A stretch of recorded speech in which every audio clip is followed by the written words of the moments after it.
Well, what an anticlimax. What a shame that is. We set up this fifth day after we were surprised to get action on the fourth, with India with a great chance to go 1-0 up in the series, or with England to possibly trigger an upset. And of course, this would have been India's highest ever fourth innings target had they got there. So it was no guarantee that they would have. But it's all come to nothing because the rain is played spoiled sport and the first test ends in a draw. We'll just look at some important takeaways for either side and maybe a quick comment as we build up to the second test at Lords in just a few days' time. It starts on Thursday, of course, on ESPN Cricket for Match Day. VVS Laxman and Stephen Harmison. I'll go to Steve first, whose English summer is known for these sorts of beautiful, bright days. They are normally, they've been quite good, to be honest, Frank. Like in recent past, the weather's been set fair, but unfortunately, the weather forecasters couldn't get yesterday's weather forecast right. So, look, we got a full day yesterday, didn't expect it. We didn't get any play today. It would have been fascinating. It would have been a great duel between two teams who had set the game up perfectly, had the struggles, also bits of brilliance.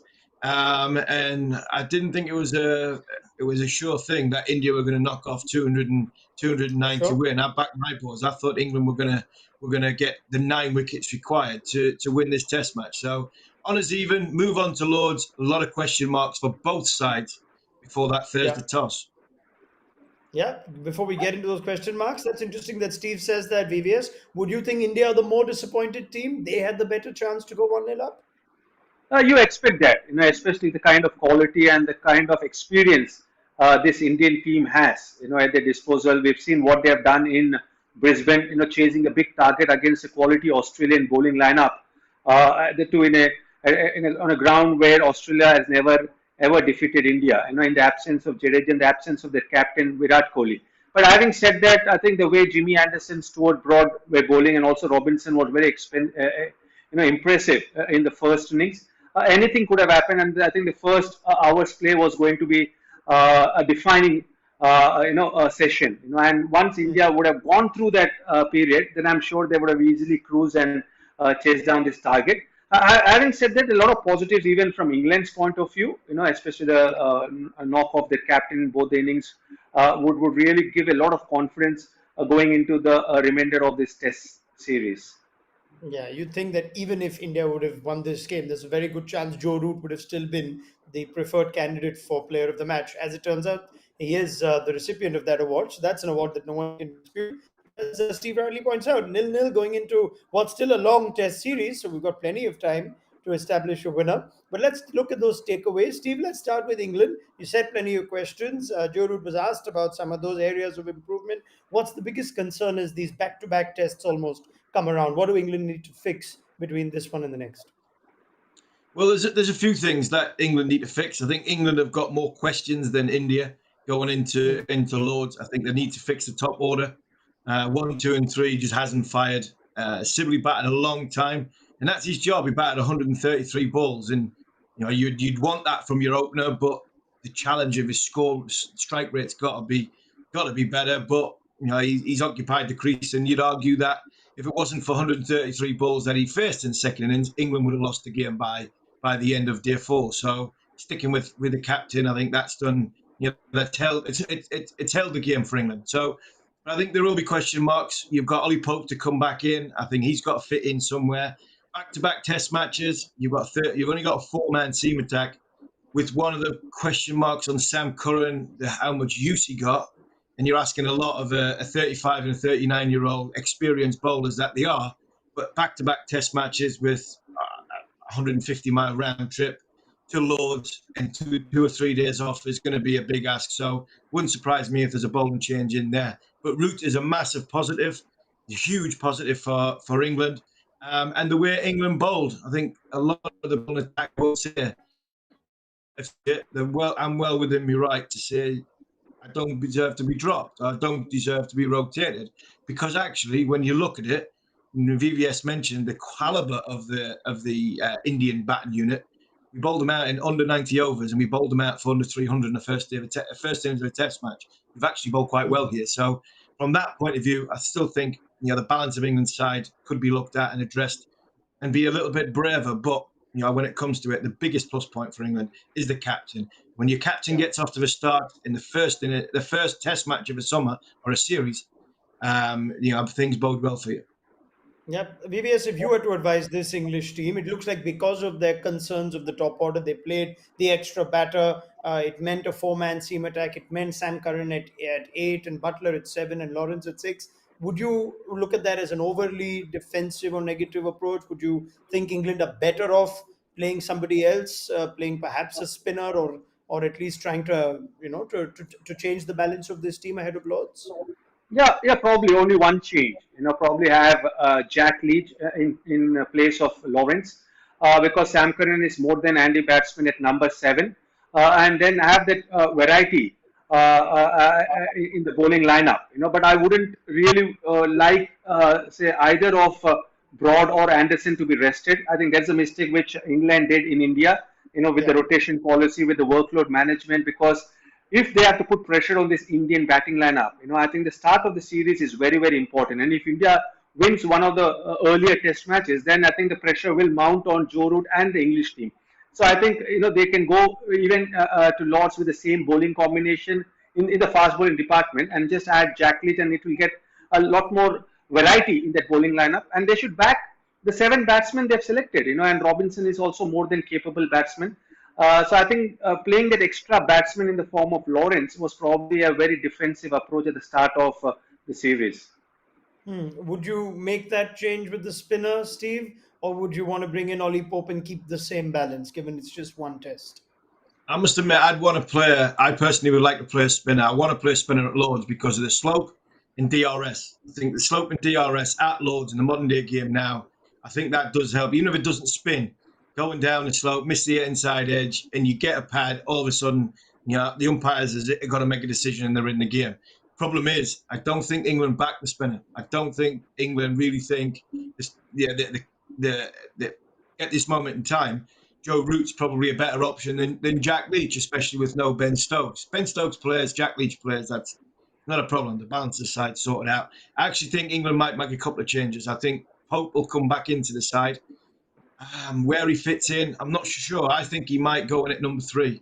I actually think Pope might slide in at number 3 instead of Zach Crawley. And I think Zach Crawley might just be taken out of the firing line for his own good. I think he's had his struggles.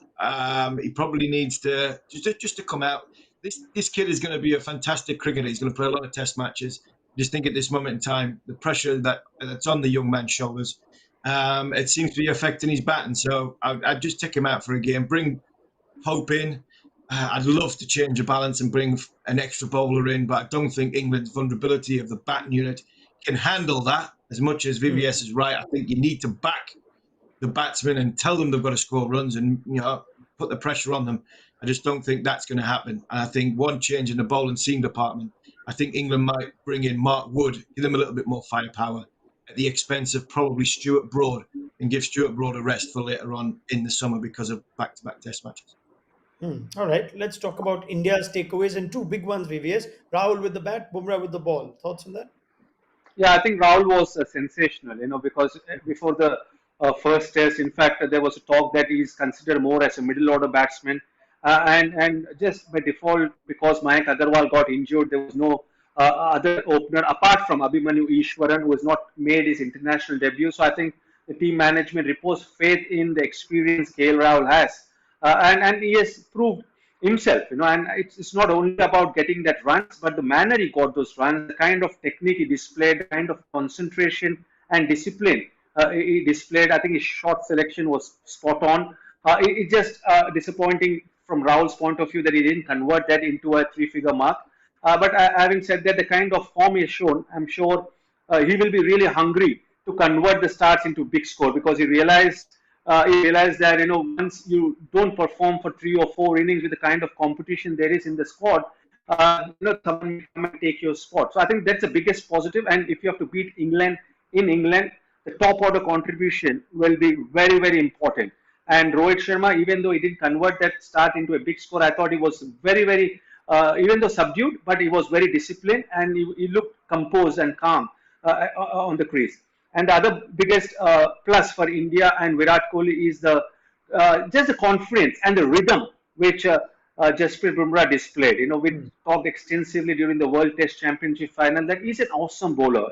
There's a lot of expectation, responsibility on him because of the way he has performed at international level, and he's impressed everyone around the world. But I think his length in the World Test Championship final was not ideal to the conditions they were playing the match on, and that's something which he has worked on, and he has improved. And you saw the results. The way he bowled both in the first innings and the second innings, getting those wickets, important wickets, and troubling the best of batsmen, which really augurs well for India going forward. Now, I think the question on a lot of our minds is always going to be about team selection. Virat Kohli asked at the presentation by Michael Atherton on whether this is the template that he sees for the rest of the tour. Kohli responding positively, and so it does give you the indication, Lakshman, that this could be the same team, and you'd understand that if they've started the series after just one test, they may stick with the same balance. Now, where does that leave someone like R. Ashwin, who we have discussed extensively, who you would have liked to see in the team? Thoughts? Yeah, I would definitely draft in Ravichandran Ashwin into the playing 11. Just like the way I've told about England, should have one extra bowler in the form of a spinner, which will add to the depth of their bowling and also versatility and different options to the captain. And it's the same, so I think irrespective of what the weather forecast is or what the conditions they're going to play the match on, Ravichandran Ashwin is more than capable bowler and is very skillful to perform, and not only perform but to put on match-winning performances and put pressure on the English batsmen. But having said that, I think it all depends on what thought goes on in the management and in the captain's mind. And I think it's very clear that Virat Kohli wants to give a lot more responsibility to Shardul Thakur. I thought even though he didn't get runs with the bat, I thought in the limited opportunity he got as bowler, he's got some important wickets. In fact, in the first innings, very important wicket that of Joe Root, who looked set to get a big 100. And in the second innings, the way whenever he got to bowl, the way he got the wicket of Joss Butler, and he stuck to the task. So I think either of this selection will be spot on and will be good. But for my liking, I would love to see Ravichandran Ashwin drafted into the playing 11. Yeah, it does seem like Steve and Lakshman said this yesterday as well that the toss up isn't between Ashwin and Jadeja anymore. It's between Ashwin and Shardul Thakur. Now, the weather, I know you diss the weather forecast these days, and rightly so, but the weather seems pretty good for Lords for the second test. Would that tempt you to play both spinners and three seamers as India did in the World Test Championship final? Or do you think they've got this balance right and it's only one test? They might as well stick with the same. No, I think I'd go with Ashwin. I'd go with not only my experience, man. We talk about England not playing a spinner, but England aren't playing a spinner because the balance of their side is compromised because Ben Stokes is not playing. So it's not a case of India play two and England don't play any. Somebody's read the conditions wrong. India are used to playing two spinners. Virat Kohli is used to managing spin from either both ends or a quick bowler with a spinner. And rotating them and doing that way. He's not. That is their normal game plan and their normal setup. So I don't think it's out of the ordinary for that to happen. I think India are a stronger side with our Ashwin in it. It wouldn't surprise me if that decision doesn't come down till the morning of the game. If there's a lot of cloud cover come over Lords on the morning of the game, they might then just punt for Thakur. But it wouldn't surprise me if they make one change and bring Ashwin in to bat at number 8 and be the frontline spin bowler. I'd have a slight change as well. I'd swap Jadeja and Pant.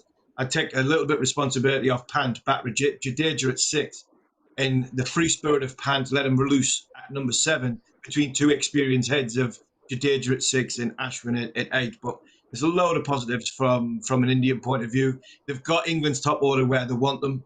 They're going to England first Test match of the summer. England are questioning their top order already, so that is a positive for India. And they're not like what you normally have with an overseas side coming over to the Northern Hemisphere, playing with a Duke ball, playing in English conditions. You're not talking about them being rusty and playing their second Test match as their first Test match. India have hit the ground running, and it can only be a positive for India, but an actual positive for the series as well, because I think we've been robbed of a fantastic end the first Test match. But I'm just pleased we've got 5 Test matches and not 4, because it makes for a brilliant, brilliant series.